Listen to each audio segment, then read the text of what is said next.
Will women end up looking very bulky when they lift weights? Is it true that lifting heavy weights will stunt your growth? In this video, we will talk about common myths on fitness and exercise. If you're new to my channel, my name is Dr. AJ and I'm a licensed medical doctor, pro athlete, and fitness, strength, and conditioning coach. This is your go-to channel for science-backed, no BS, health and fitness tips and advice.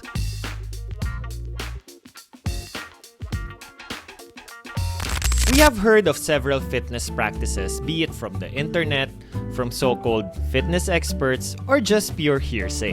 In this video, I will explain what is true coming from a health as a doctor and fitness as an athlete perspective. Myth number 1. Sit-ups will make you lose fat in the abdominal area. That's not true. It's a common myth that is believed by many. Long story short, even if you perform 1,000 sit-ups a day, that will not result in losing the fat in your midsection. We all have our problem areas: flabby arms, big thighs, or unflattering midsection. Spot reduction is just not possible. It is a myth that reducing the fat in a specific part means exercising or working out that specific part. Losing fat is a whole body process, which means to lose fat, let's say in the abdominal area, one has to lose overall body fat. Sit-ups are essential in strengthening the abdominal muscles, but to make them visible, it is crucial to work out the whole body, and some of the most effective exercises are compound lifts, such as squats, deadlifts, presses, and pull-ups. Typically, it is the fat in the midsection which is the last to go, compared to fat in other parts of the body such as the face and the arms. Hence, it is crucial to have the right nutrition via a caloric deficit and consistent workout of the whole body to achieve those elusive abdominal muscles. Myth number 2. Lifting heavy weights will result to women having incredible Hulk-like physique. Another very common misconception, especially among women, is that lifting will result in them having bodies comparable to men. This is probably one of the many reasons why women have reservations to lift heavy weights in the gym. There is an impression that they may eventually develop bodies similar to male bouncers in the process. Rest assured, this is simply not true in most cases. Lifting weights will not make females bulky or overly muscular unless they are taking anabolic steroids or testosterone. Take for example, Steph. Steph is one of the strongest and most consistent when it comes to lifting in our Kaizen fitness community. But as you can see, she's not at all bulky and in fact very proud of her slim and toned figure. You wouldn't assume that she fits the typical stereotype of someone who spends her time lifting heavy at the gym based on her build. But indeed, she is incorporating major lifts such as squats and deadlifts in her fitness routine.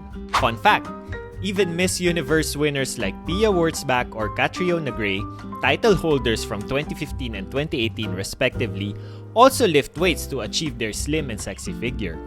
So ladies, do not be afraid to lift. Myth number 3.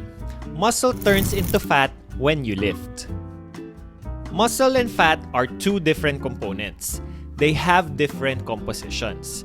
They have different primary functions, and they have different metabolism.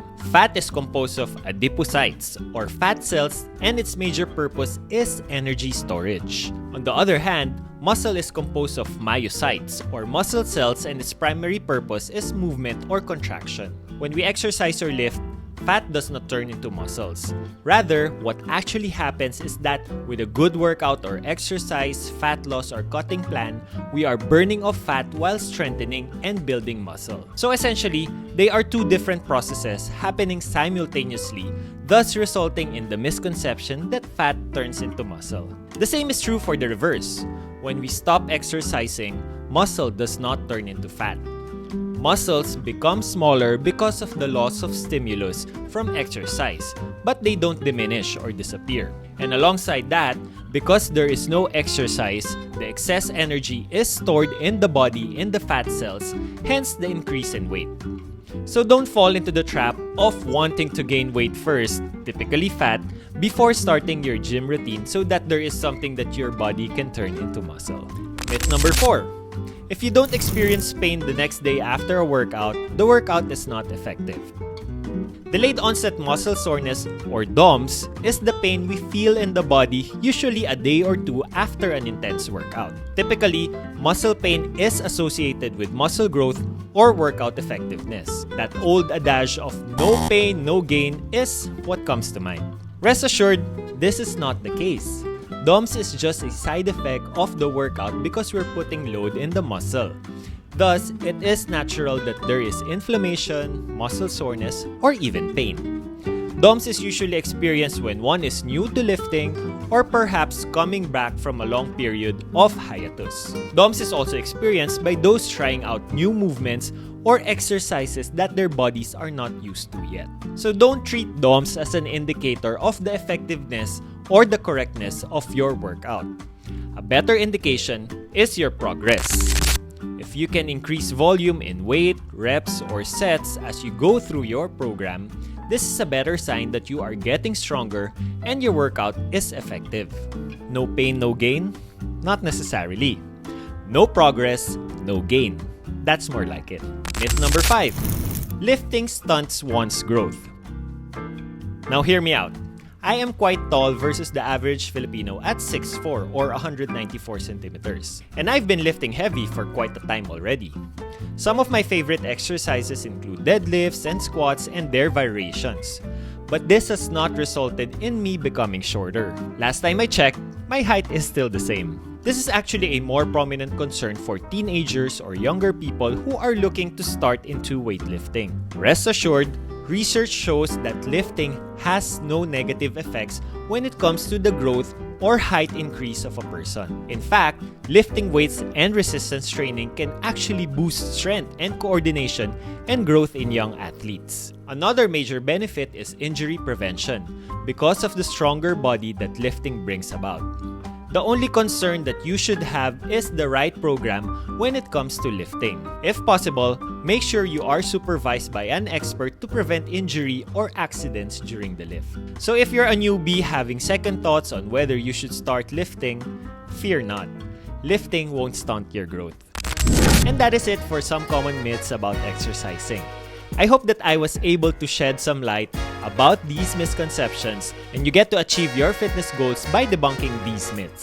Again, before believing in any belief, do your research so you're guided accordingly. Do you have other common myths or misconceptions that you have heard about fitness? Drop them in the comments below. I'd love to hear them. And if you enjoyed this video, don't forget to hit like and subscribe and ring the bell for notifications so you won't miss out on future health and fitness videos. Once again, it's Dr. AJ. See you in the next video.